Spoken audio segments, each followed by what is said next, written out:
കൊടകരയിൽ ഉറക്കത്തിനിടെ പാമ്പുകടിയേറ്റ സഹോദരങ്ങളിൽ ഒരാൾ മരിച്ചു. ചൂട് ചൂടെന്ന് പറഞ്ഞ് ഡോർ തുറന്നു വയ്ക്കുന്നത് ലോകത്തിലെ ഏറ്റവും വലിയ മരണത്തെ വീട്ടിലേക്ക് നിങ്ങൾ വിളിച്ചു കയറ്റുകയാണ്. പാമ്പ് ഉറപ്പായിട്ടും നിങ്ങളുടെ വീടിനകത്ത് കയറും, പ്രത്യേകിച്ച് ബാത്റൂമില്. പുറത്തെ ചൂട് കാരണം ഏറ്റവും തണുപ്പുള്ള സ്ഥലം.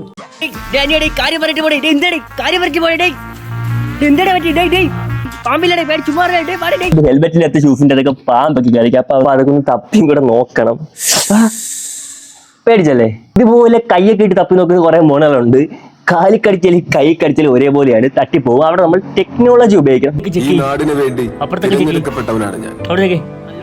ഇവിടെ കാവലായി നിൽക്കേണ്ടവൻ. ഞാൻ കൂടെയുള്ളപ്പോൾ അവരുടെ മുഖത്തെ പ്രതീക്ഷ എനിക്ക് കാണാം. നശിപ്പിക്കാനും കൊന്നു തിന്നാനും ഇനിയും പല ശക്തികൾ വന്നേക്കാം. ആരൊക്കെ വന്നാലും നേരിടാൻ തയ്യാറായി ഞാൻ ഇവിടെ തന്നെ ഉണ്ടാവും. ചിലപ്പോൾ ബൈക്കിലേക്ക് കയറിക്കും. അതൊക്കെ നമ്മളെ പിള്ളേർ കറക്റ്റ് എവിടെയാണ് ഇരിക്കുന്നത് നമുക്ക് കാണിച്ചു തന്നോളൂ. അതുകൊണ്ട് പല ഏരിയയിലായിട്ട് പലവരുടെയും നമ്മൾ ഡ്യൂട്ടി കിട്ടിയിട്ടുണ്ട്. അവിടെ